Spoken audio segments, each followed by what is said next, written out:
The MLB Gambling Podcast on the Sports Gambling Podcast Network is brought to you by Fantasy. Get up to 1K in deposit match for Summer Fantasy with the promo code MLB SGPN.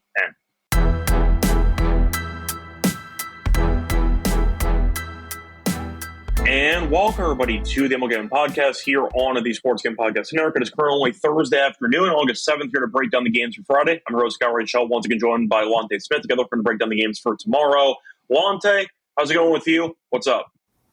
Not much, man. Pretty good. It's coming off of, I think me and Mal had a decent Monday and Tuesday show. So hoping to build on that. And we got some good series coming up. So looking forward to try to take advantage of some of these numbers. Yep, looking forward to it as well. Once again, you had a very small slate of baseball games on Thursday. You have 4 games, and I believe they're a game and a half in at this point. But either way, up one, it's time to go on into the games for Friday. Before we get into any of the games, though, a reminder that the Sports Game Podcast is back with the 32 NFL team previews because they're bringing back the phrase that pays as well. In each episode, they'll have a keyword, the 32-word phrase, submit the entire phrase for a chance to win a $1,000 circa future. Anyway, so getting into the actual card, a lot of games to get into. We have 15. Starting with the first game, you have the Reds taking on the Pirates. They're playing in a little while. You have Skeens pitching today. As for tomorrow, you have Burns against Keller. Now, for the pricing, Pittsburgh's minus 120. The Reds are around plus 100, and the over-under is around 8. Burns has had a pretty weird rookie season because he strikes out a ton of guys, but the problem is he gives up a ton of contact because he's not been too good so far this season, as the ERA is over 6. But he has struck out 10 guys in 3 of his last 4 starts, so we'll see how he does in this one. He went 1 inning with 2 strikeouts against the Braves. They had the rain cancellation, so he did not come back in to pitch the day after. But he strikes out a ton of guys, just gets, once again, hurt a decent amount. And Keller's been the opposite. He's pretty steady. Feel like he's a guy who might be traded in the offseason. He's 5-10, 3.89 ERA. He's been consistent, and you're looking at his numbers recently. They have been a bit worse, as he has allowed at least 3 runs in 3 straight starts. So I'll ask you for this one. First of all, do you think Pittsburgh should be favored in this game? Yeah, I think so, rightfully so. I mean, they're good at home. They're 6-4 in their last 10 just overall, but the volatility of Burns probably should make them, a favor. I think you routed off all the key numbers. He's pitched against some quality offenses as well. His last start was cut short due to the rain delay, so he's on a bit of a bit of extra rest per se. And Cincinnati's won, 4 of 6 in the head-to-head this season. I mean, all of those were early on, so I don't know how much you want to put into that. But I looked at under. I know Keller's numbers have been worse as of late. You talked about it, 7.62 ERA since the All-Star break. Obviously, it's a small sample size, but he's been good at home. So I like the under 8. If Burns can go okay and kind of limit the contact, he's going to get some swing and miss stuff. His swing and miss stuff is really good. 5 of those 6 meetings this year have went under.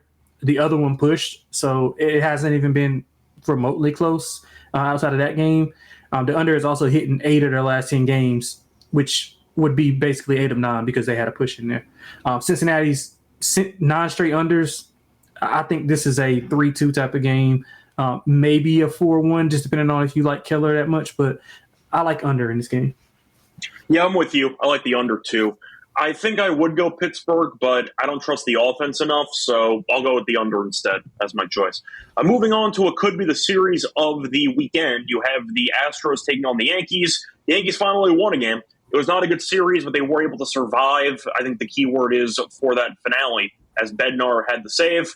But the point is you're looking at Brown against Schlittler. Now, for the pricing, you see the Astros being favored, minus 124, minus 130, though, in most spots. Yankees are plus 110. For the over-under, I do see 8 as the number. Now, Houston recently has not been too good, but we know Brown has been quite good this season. In fact, Brown's ERA is 2.47. He had a bit of a hiccup in the middle of the, last month or so. Last 2 starts, though, 12 innings pitched, 2 runs allowed. So it appears that he's officially back on track. Now, Schlittler was called up midseason for the Yankees. He's been okay, 4.58 ERA.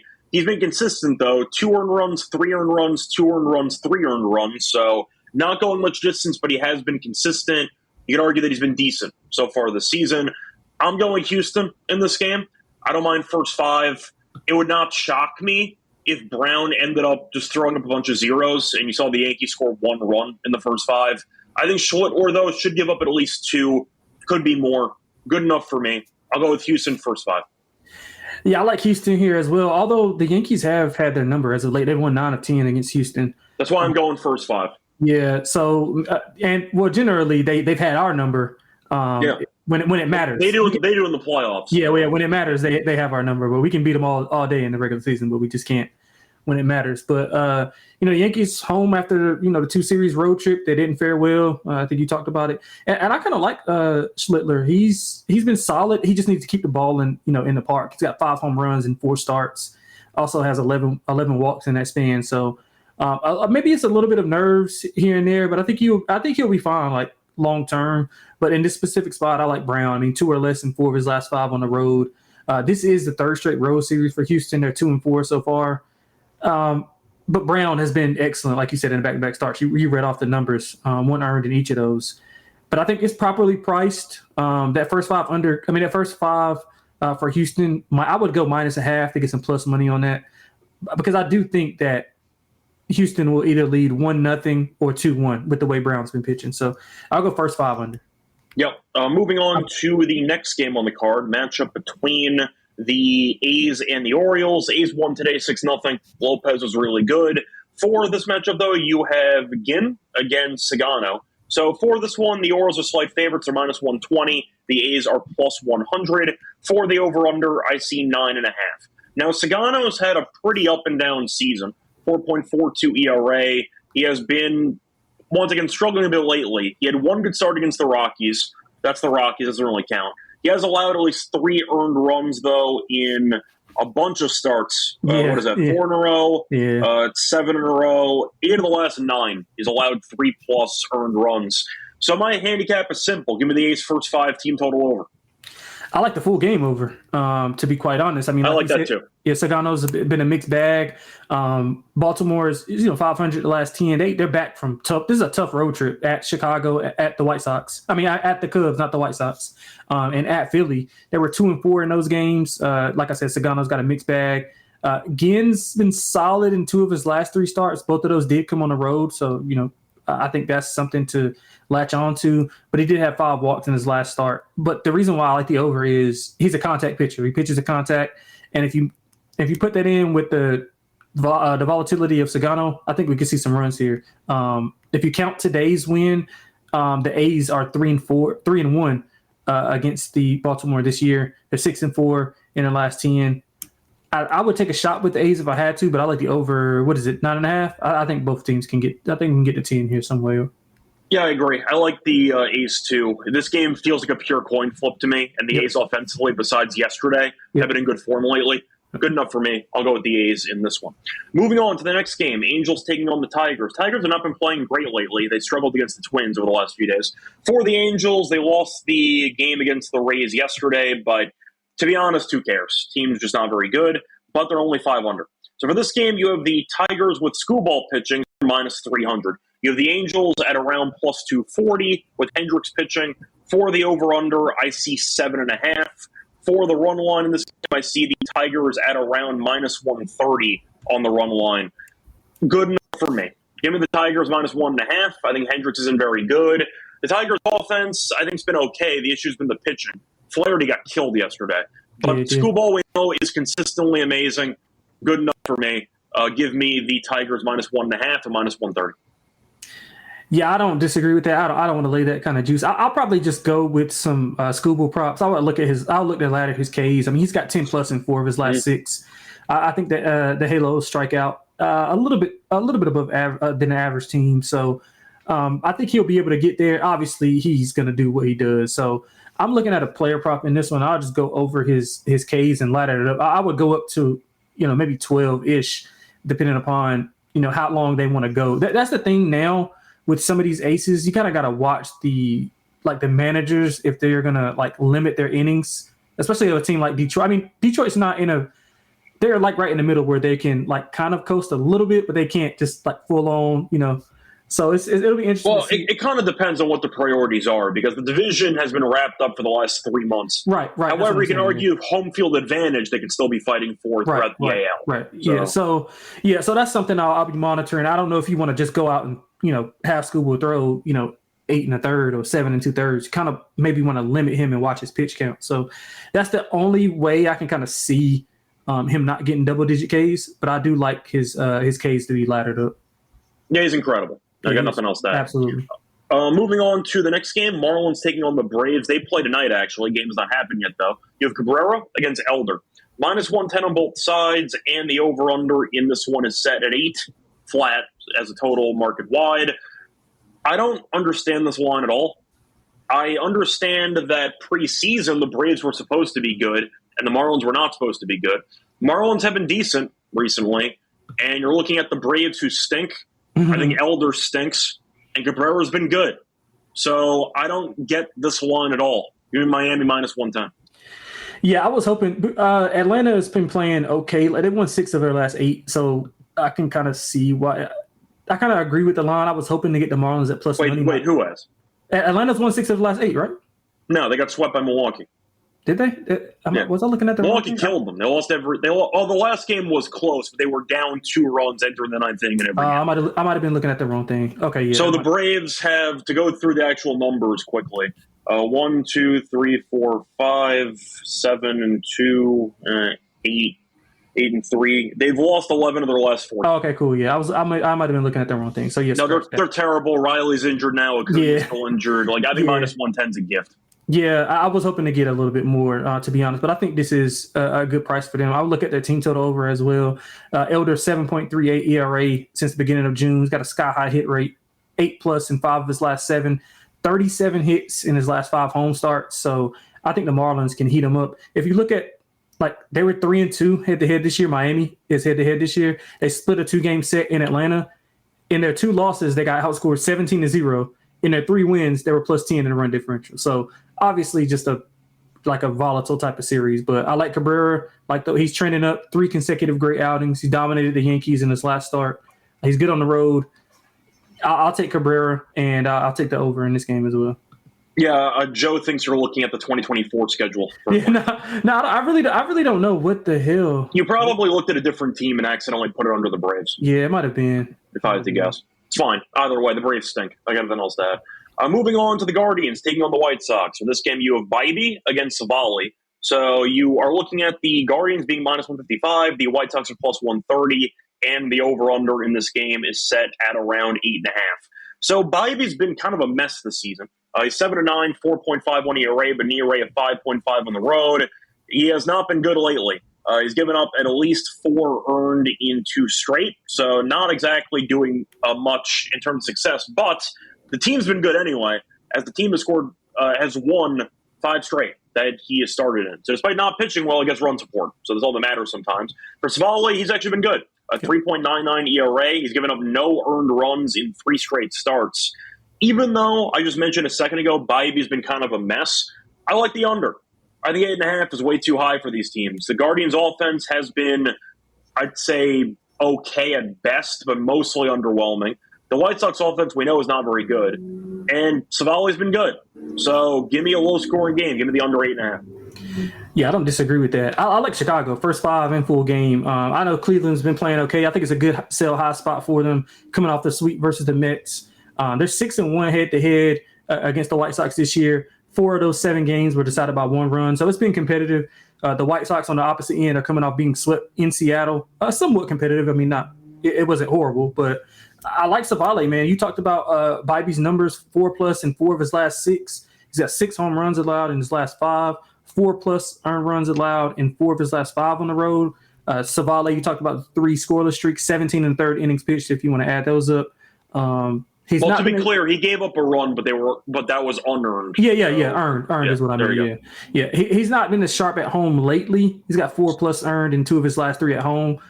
But I mean, I think that Cleveland's offense is gettable here. I'm going to take a shot with Savali in the first 5 in the full game, and I agree with you on the under. If we think that the offense of Chicago is can maybe limit some of the troubles that Bybee's had. So I can kind of see like a 4-3 type of game.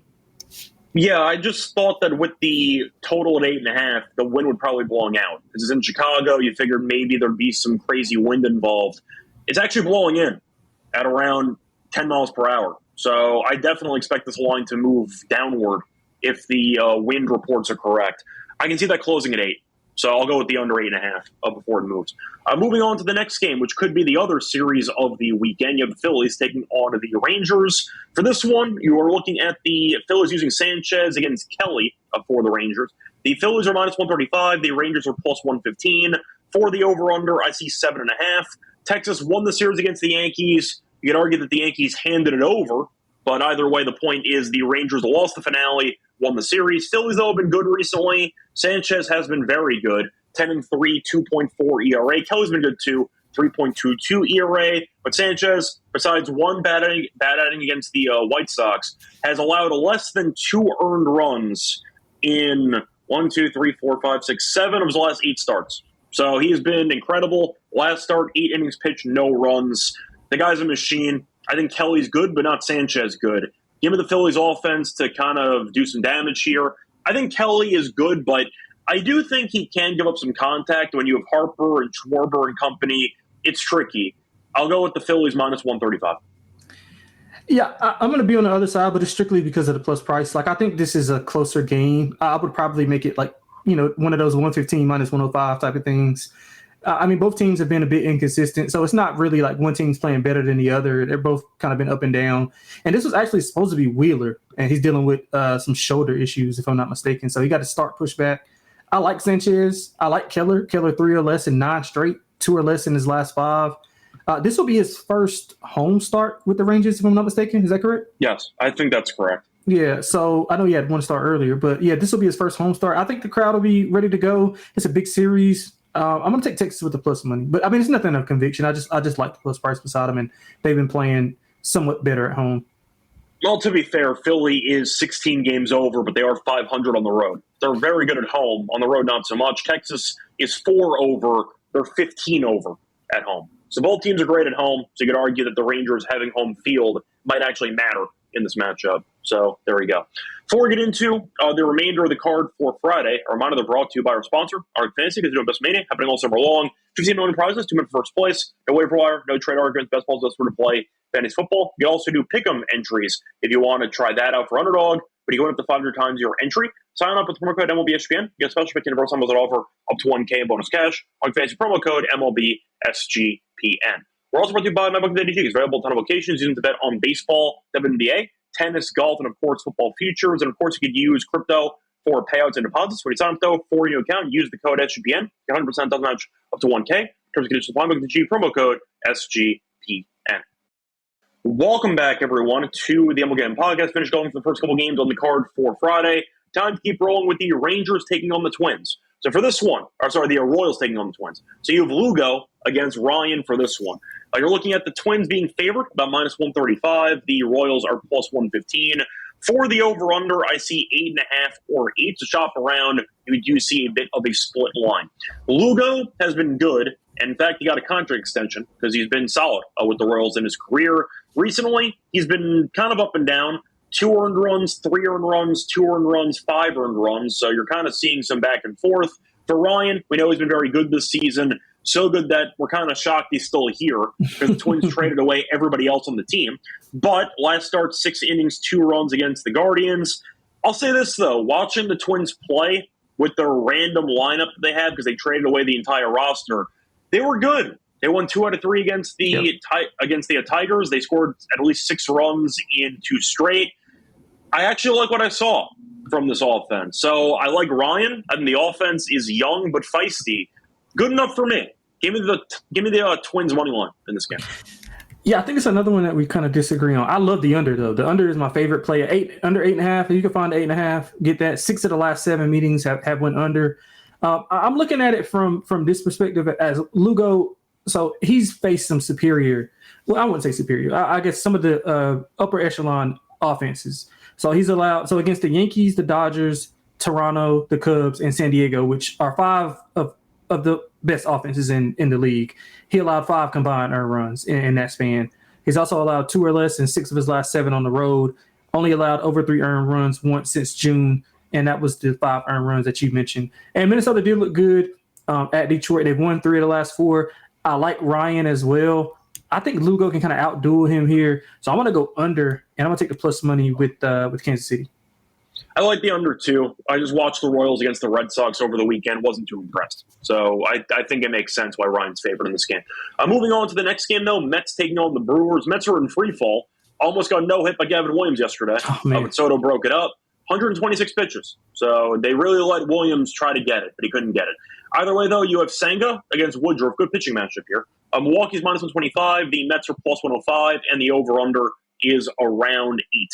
Now, Senga, since coming back from the IL, has not been as good as people thought, but he's still been, of course, a guy who can have great outings, so keep that in mind. But the last 3 starts, he's gone a total of 12 innings, giving up 11 earned runs.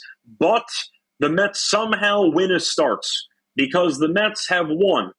I don't know if you're actually ready to hear this. 8 straight starts that Senga's made, despite him being terrible since coming off the IL. So we know Milwaukee has been incredible, best team in the league right now record-wise. I believe they are 20-4 in their last 24 games. They swept Atlanta. I bet them every game. It was, as far as I'm concerned, free money. I appreciate it. They were plus money against Strider. That made me laugh. A nice win there in the last game. I'm going Milwaukee.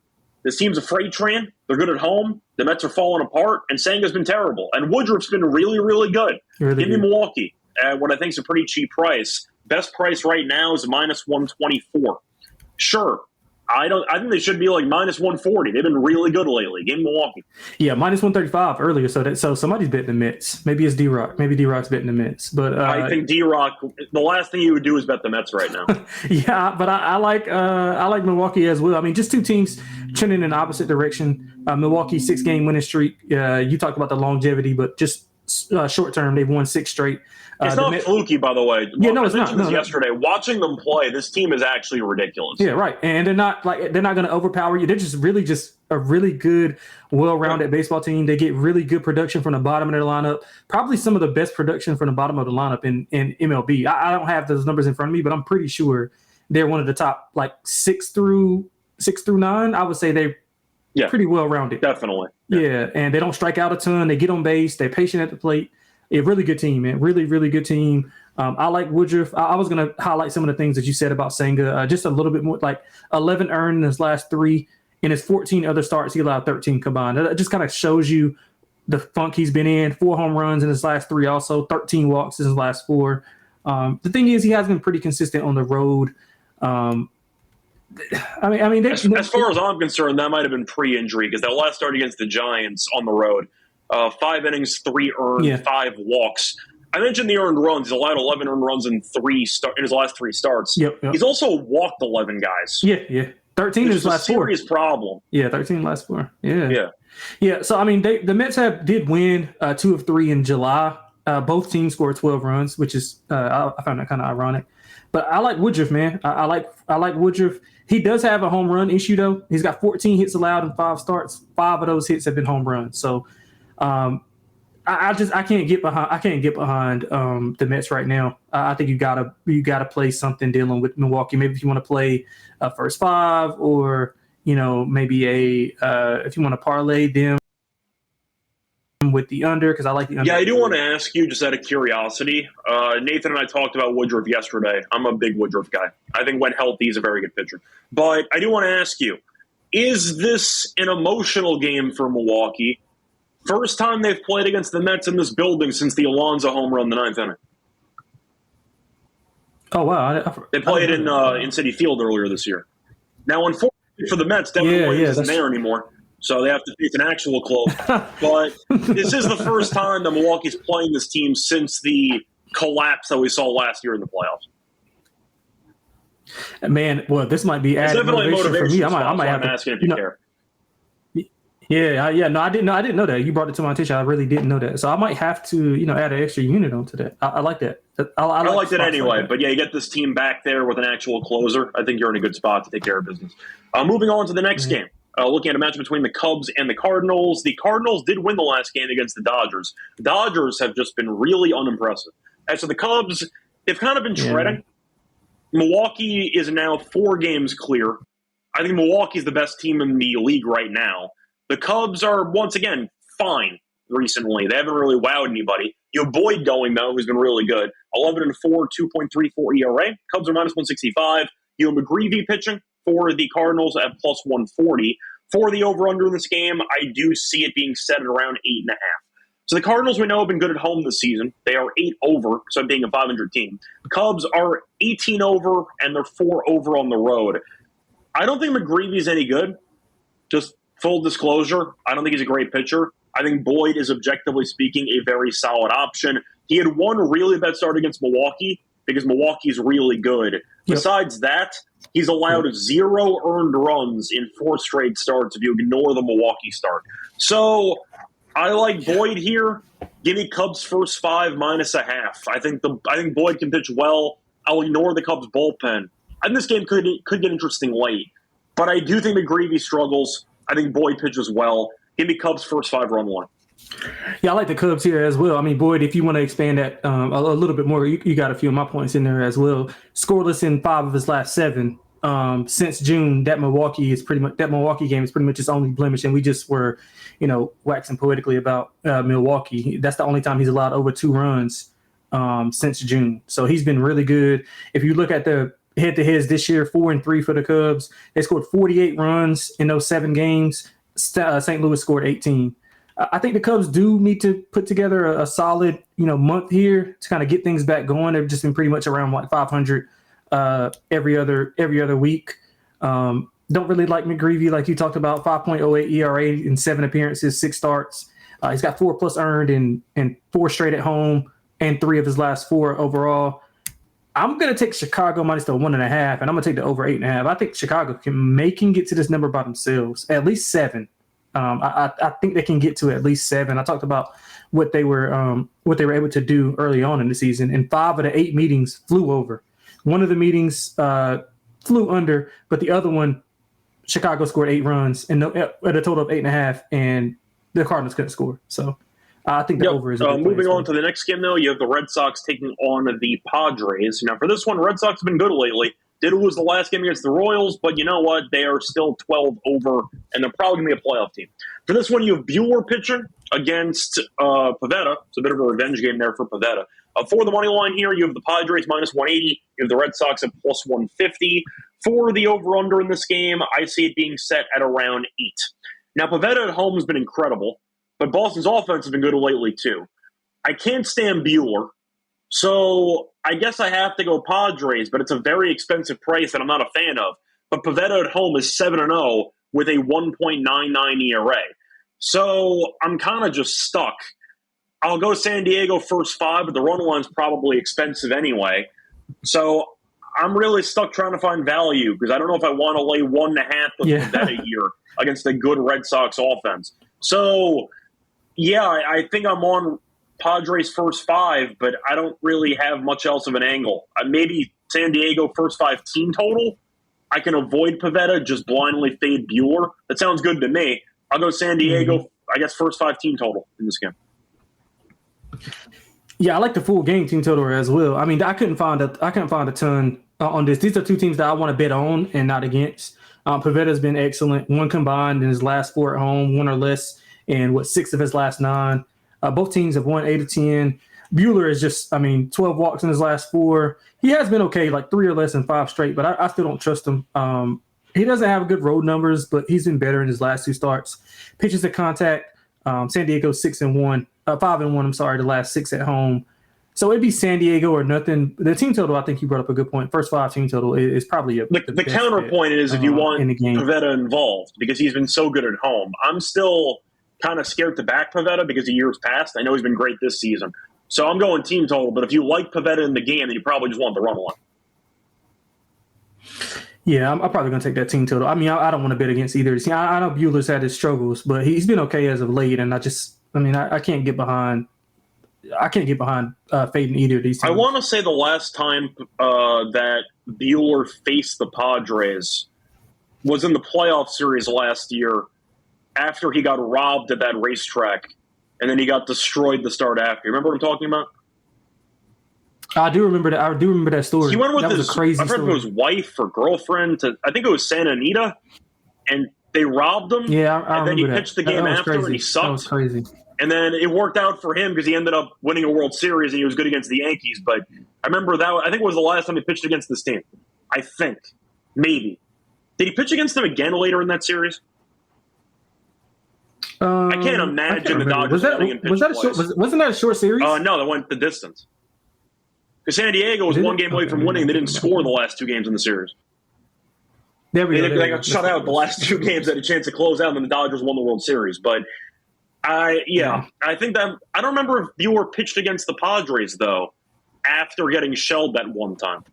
I don't remember, but I remember him getting robbed. Anyway, moving on to the next game, you have the Rockies taking on the Diamondbacks. So for this one, we know the Rockies are terrible. Damn, they got curb stomped against Toronto. So to go through the actual stats there for the series. So the Rockies in that 3-game home series got outscored a grand total of 45-6.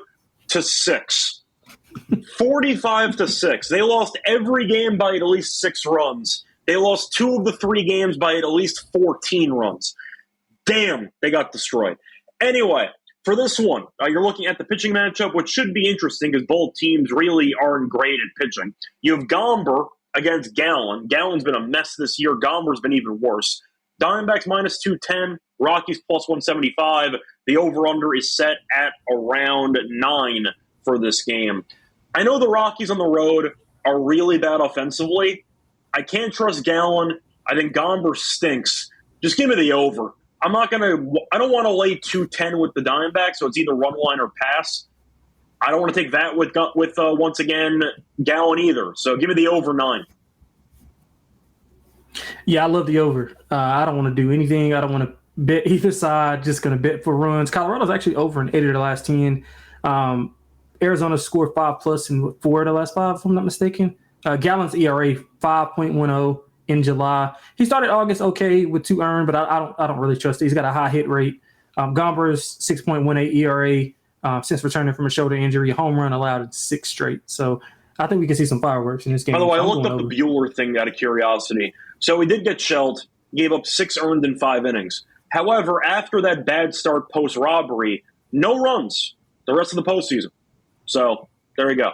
That's elite. He ended the World Series. Didn't he close Game 5? I thought he did. But either way. Point is moving on to the next game. Looking at the Rays taking on the Mariners. Mariners playing right now. They are 2-0. The Rays have been underwhelming, but they faced the Angels recently. So I guess people look decent by comparison. They won the last 2 games, but they're still below 500. Anyway, for this matchup, the pitching can be a bit of an interesting dynamic for Tampa because Rasmussen's pitching, who's been good, but his innings have been really, really in flux for the last couple months. So you don't know how long he's going to pitch for. Castillo, though, has been really good. Castillo, over the last few outings, has been he was not very good against Texas last time out, but he's been very solid for the last couple of months. And at home, 2.4 ERA. Seattle, though, is about minus 130. I see Tampa at plus 110. Plus 118 in some spots. For the over-under in this game, though, I do see it being set at 7.5. I like Seattle. I think this price is too cheap. Tampa has a good starter that I like with an asterisk next to it because he might only go 3 innings. So I'm not going to buy too much into it. Give me Seattle at minus 130. Yeah, I'm going to go with the Rays first 5. I did peep that Rasmussen, like he's on some type of workload restriction. I'm not sure. He's not going over 5 innings since June. I don't even know if they sold because they ended up getting a couple of players. They got Jax and they ended up getting Hauser from the White Sox. But this team has kind of been out of it for a while. They're kind of just playing out the string at this point. Yeah. Yeah, they had that one. They had that month where they were really fell really off good. right after. But I like Rasmussen in the first 5, hoping that he gets to 5. I think we can get a first 5 under as well. Castillo's been good at home. He's been a lot better than early on in the season. He had his struggles early on, but he's kind of hit a good stride. I think the Mariners in a good groove right now as well. So I'll take Rays first 5 and get some plus money on that, but nothing too strong though. Moving on to the next game, you have the Blue Jays against the Dodgers. Now, the Dodgers, as I said before, have not been too good lately. Blue Jays were kind of hovering, and then they faced off against the Rockies, and that was the wake-up call they needed. For this one, though, you have Scherzer against Kershaw in a really good matchup back in 2012. But we're here in 2025, so we'll see how they look. Kershaw, we know, has been fine this season, a 5-2, 3.29 ERA. Scherzer's been quite good lately. last two starts, he has, last start, 6 innings, 1 run. Start before that, 7 innings, 3 runs. So he's been fine lately. The Dodgers, though, we know have been pretty up and down, and they're laying 160. The over-under in this game is set at about 9. I think this price is insanely disrespectful to Toronto. Give me Toronto plus 135. The Dodgers have been overvalued for a while. They've really not been that good. Give me the Blue Jays plus 132. Yeah, we got Senior Citizen Day, man, in Dodger Stadium. This would have been a great matchup about 10 years ago, like you said. I mean, both pitchers have been pretty steady to me. I mean, not both teams have been 500. I keep waiting on the Dodgers to kind of like do something to where I'll be like, okay, that's cool. I see they got a switch that they can turn on, but they haven't done it yet. Kershaw's coming off 6 scoreless at Tampa, who we just talked about. But he's been solid overall. Scherzer's been steady as well. He does have some home run issues, and he's facing the wrong team to have home run issues against. 6 home runs allowed in his last 4. But yeah, I can't get behind the Dodgers at this price. I'm going to take Toronto plus money. I like the over as well. I think both pitchers could give up 3-4 runs each. Yeah. Moving on to the last game, Nationals taking on the Giants. You have Tang going for the Giants, 13.5 ERA in a small sample against Irvin, 4.89 ERA. Irvin, though, got shelled last start. 4 innings, 5 runs against the Brewers, but once again, it's the Brewers, so can't really fault him too much, but he has allowed at least 5 earned in 2 of the last 3. So for this game, the over-under, we don't have lines on. The side, we don't have lines on. I know it's in San Francisco, and the Nationals might not be able to hit, but I kind of like the over in this game. I think I like the Giants too, but I'm waiting on a number. Damn, the Nationals are terrible. This team's awful. They can't pitch. The offense has been struggling too. I think I'm on the Giants, but maybe over as well, but I don't have lines. So assuming it's not over 150, I'll take San Francisco. Yeah, I got nothing on this game. I'm glad it's off the board. I absolutely nothing. This is a horrible game. This is a horrible game. I was going to look at the over as well. San Francisco's been okay, 4-2 last 6. I mean, pitching matchup is so volatile. Like, you could tell me that both pitchers give up 5 earned. You could tell me that they go good. I mean, Tang has been. I mean, he's only had 1 start, right? So I mean, it's not a ton to go off of. Irvin is a contact pitcher, but I don't really trust San Francisco's offense to kind of do anything. So. Yeah, definitely just going to probably pass this one and probably looking at over maybe. Yeah, I can get behind that too, but we have no lines. So I don't think anybody really wants to bet on this game. Anyway, before getting into the actual lock and dog picks, a reminder, they're brought to you by Circa. So they're hosting 3 of the biggest football contests upcoming season. They have the Circa Million Contest, Circa Survivor, and Circa Grandissimo. $20 million in guaranteed prizes. You cannot call yourself a true DGen if you're not competing in the contest. Hang out at SGPN at Circa Contest Weekend. We're on the 21st, 23rd of August for an amazing weekend, including live shows and open bars. Plus, you get 15% off your stay at Circa with code SGP15. Contest open to everyone. Sign up in the bottom of anywhere with the help of our official proxy. Go to footballcontest.com. Use code SGP to get $50 off your proxy fees. We're also brought to you by Rhythm because they have Power Trends, which are now called Smart Signals. Same thing, just change the name. They've been crushing it in baseball and with WNBA. So in baseball, they are updated every day, and they've been very good at fading specific players. They've been great at the under on batter props. Mike Trout and Giancarlo Stanton, 14-0, taking the unders on those 2 guys of the season. So once you can keep that in mind, for WNBA, the Smart Signals since the All-Star break are 27-16. So check out the Power Trends on Rhythm and check out the actual free trial that we have as a link deal with Rhythm. Use the link sportsgamepodcast.com Rhythm to get your 7-day free trial. Welcome back, everyone, to the MLB Gambling Podcast. Finished going through all the games on the card for Friday. Time to move on into the lock and dog picks. Lonte, I feel like we liked a ton on the actual card, but I'll ask you, what do you like for the lock and dog? Yeah, so I hit a total last lock, so I'm going to take another one here. Let's go under 8 in Pittsburgh and Cincinnati. First game on the board. 5 of the last 6 meetings went under. The other one pushed. So I like both pitchers. As long as Burns can kind of not allow, like he's pretty much been somewhat boomer bust, but if he can pitch quality against Pittsburgh, I think they'll be fine. I think we get a 3-2, 4-3 type of game. I just don't see a ton of runs scored in this game. Both pitchers can pitch up to their standards. So I like under there. For the dog, I'm going to go. Actually, I had Kansas City as my last dog, and I think I'm going to take them again here. Yeah, just strictly off of the price. I'm going to take Kansas City on the road. It's pretty much a sell, not a sell high spot, but it's just a decent spot for Kansas City. And I think that, Ryan's been good. Lugo's been good. I think I think it's a coin flip type of game. So I'm going to take the plus money with so for my lock, I'm going to go with an even money play, actually. Give me the under in that Guardians and White Sox game. I see even money on the under 8.5. Sure. The White Sox offense, I think, is not very good. Cleveland's offense is okay, I guess, but you're looking at Savale, who's been really good. Bybee is not, but I'm hoping that the wind blowing in is going to help him with this home run problem. Give me the under 8.5 in that game at plus 100 as my lock. For the dog, I'm going to go with a pretty simple motivation play, but I like the team anyway. Milwaukee's price on the run line is absolutely incredible. Milwaukee minus 1.5 is plus 175. They're 20-4 in their last 24 games. The Mets are terrible. They almost got no hit by Gavin Williams. Give me Woodruff. Sanga's been god-awful in his last 3 starts. Yes, they've been winning his starts anyway. Not because of him. He's not been very good. So give me Milwaukee minus 1.5 at plus 175 as my dog for the show. Time for the home run picks. Lonte, what do you like for the home runs? Yeah, I'm going to go to a game where I think it'll be a lot of runs scored, and that one team that I specifically think is going to score all the runs. Let's go with Kyle Tucker for the Cubs. He's been okay as of late. He has not hit a home run since July 19th. I think we see a lot of runs in this game. They are typically really good against St. Louis. I think McGreevy could get caught in a bad spot here against a hot offense coming into the month of August. So I'm going to go with Kyle Tucker. Yeah, so I'm trying to think of which guy I want to fade because there were a couple options. I could fade Gomber, which is always fun. I could even fade Gallen in that one if I want to. I want to fade Kershaw.